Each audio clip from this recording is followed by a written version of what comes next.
Magandang umaga ho sa inyong lahat. Today is Thursday. It's our, happy Teachers Day sa lahat ng mga teachers sa buong mundo.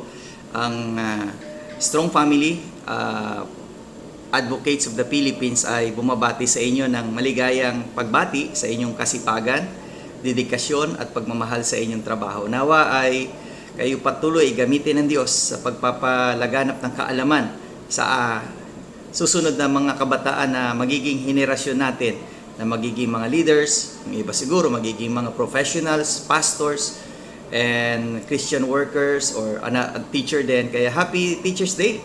Nawa kayo ay maging matatag sa inyong propesyon na sinumpaan na maglilingkod sa bayan ng tapat at may kasipagan. Kaya tayo po'y manalangin. Let's pray. O aming Ama, kami nagpapasalamat sa kabutihan niyo sa aming buhay at patuloy namin pinapanalangin ang mga pamilyang Pilipino na sila ay makakilala kay Jesucristo, tanggapin si Jesus na kanila maging Panginoon at tagapagligtas sa pangalan ni Jesus. Amen. Well, sabi nga nila, ang naunang naging talagang teacher ng isang kabataan ay kanilang mga magulang. Kaya balik pa rin tayo sa mga magulang. Kaya mga magulang, kayo rin po ay teacher.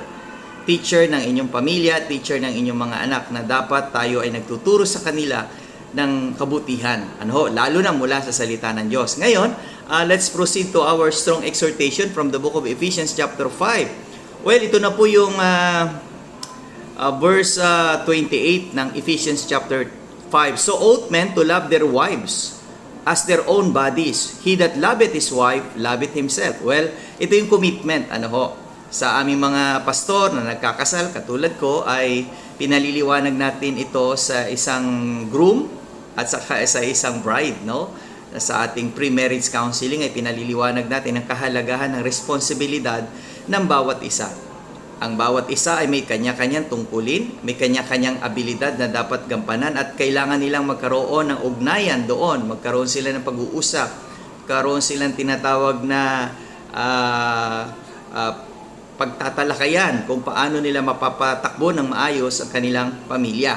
Sabi nga nila, ang husband yung pilot at ang co-pilot yun naman yung wife. Pero dito, commitment ng isang lalaki.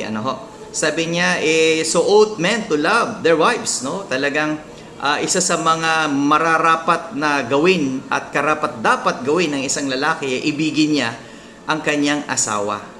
At asawang babae, nakatulad din naman ng pag-ibig niya sa kanyang sarili. Dahil sa pamamagitan nun, kung ayaw mong saktan ng sarili mo, hindi mo rin sasaktan ng asawa mo. Kung mahal mo ang sarili mo, hindi mo rin sasaktan ng pamilya mo.